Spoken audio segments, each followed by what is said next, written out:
I got started in hunting about my mid-20s. I'm a self-taught hunter. I put in for draws, and if I get drawn, I go hunting. I've learned everything on my own. I'm a public land hunter, and with this hunt here, this is like a once-in-a-lifetime chance for me. I was probably sitting at work, and the phone goes, he sends it out in Messenger, or I don't know, text, I don't know, it goes bing, and it finally came true after 8 years. Mike Dimming called my name on one of the videos, and I had to look at it 2 or 3 times, and I was like, hey, this is cool. Thank you, Pro Membership and Mike Dimming, for doing this whole thing that they do with the Pro Membership. To me, it's a blessing. I wouldn't be here at Slick Rock Outfitters if not for Mike Dimming and Pro Membership, and I appreciate Trent and Slick Rock Outfitters for being part of that.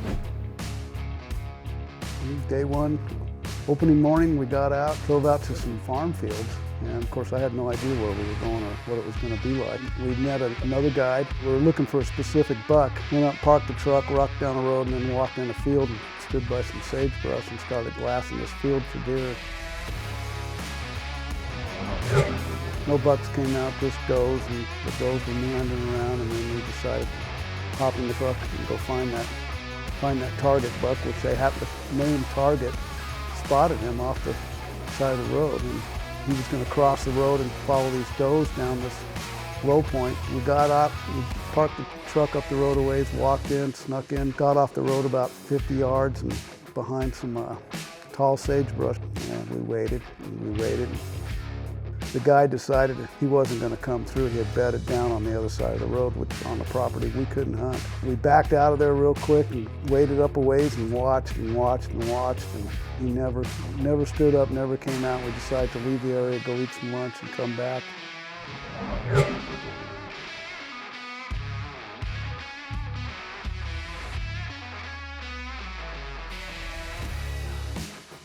We came back that day, didn't see him or anything, and decided to go hang out on a different part over by an oil tank.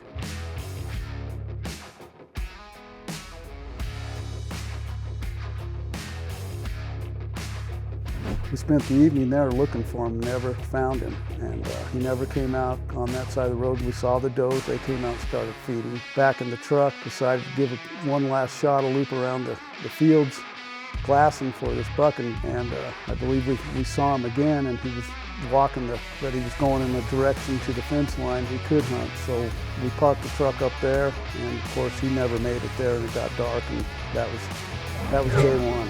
I got to meet the guys from Wisconsin and guys from Missouri and one of his other guides, and we all hit it off and talked, and we had a beer and swapped hunting stories, and then a couple other guys were Pro Membership. He goes, yeah, there's supposed to be a guy here from New Mexico, and I go, that's me. He was all excited too, so it was kind of cool, so that somebody knew what was going on with Pro Membership. So he was happy that I won it, so he was like, somebody actually wins. Got up early this morning, headed out again, and on the way there, one of the fields that we are allowed to hunt, we saw a bachelor group of bucks, and actually a couple of nice bucks in there. I think there was about 7 or 8 bucks. We were going back for that target buck. Did the same setup the first morning, got out of the truck in the dark, walked over to the field, back in by the sagebrush, set up, and glassed, and nothing came out this morning. It was like absolutely dead.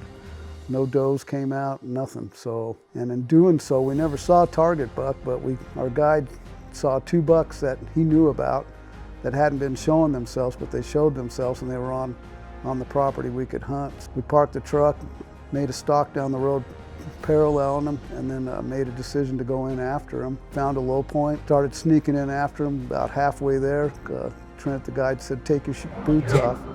And so we all took our boots off, and we were in our socks, and from there we walked in probably, I don't know, another 100 yards or so, and we were getting to where about ready to crest the hill to see where they were at down on this low point, and we busted a doe. And at that point we thought it was almost over, so we decided to cut up on the hill, and sure enough they were there, and we got set up and had a little trouble with the shooting sticks, made some noise. It just squeaks, eat, eat, and I'm like, both of our faces were like, you gotta be kidding me. But finally we got it low enough, and all I could see was the buck's head. I just estimated where his body would be, knowing deer, and I took the shot and dropped his ass.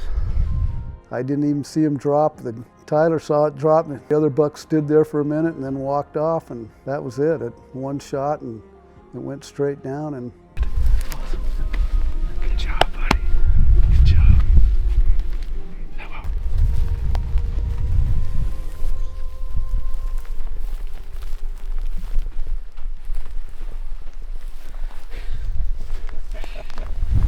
Congratulations, Mike. I don't know, probably 4-year-old. Couldn't ask for a better buck. I mean, this is exactly what I was looking for. Yeah, thank you. I just killed the first fuzzy buck and the buck of my dreams right here. I just want to thank you very much and what you do for us. All the stars kind of aligned right there. Everything just went perfect after even with the squeaking. Couldn't ask for a better hunt. Yeah. I was behind him. I couldn't even see. Adam, I guess you were up here. We were up on that hill. Son. Exactly what I came for, dreaming of. Inch blood all over your boot. Good.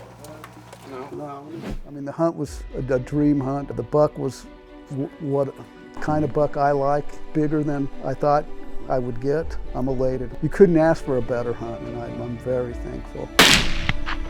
Dropped his ass. Yeah, I'd recommend it for anybody. Of course I'd come back. So when Mike Dimming called and asked to talk to me and told me congratulations, I mean, that meant a lot to me. I appreciate you calling, but thank you very much.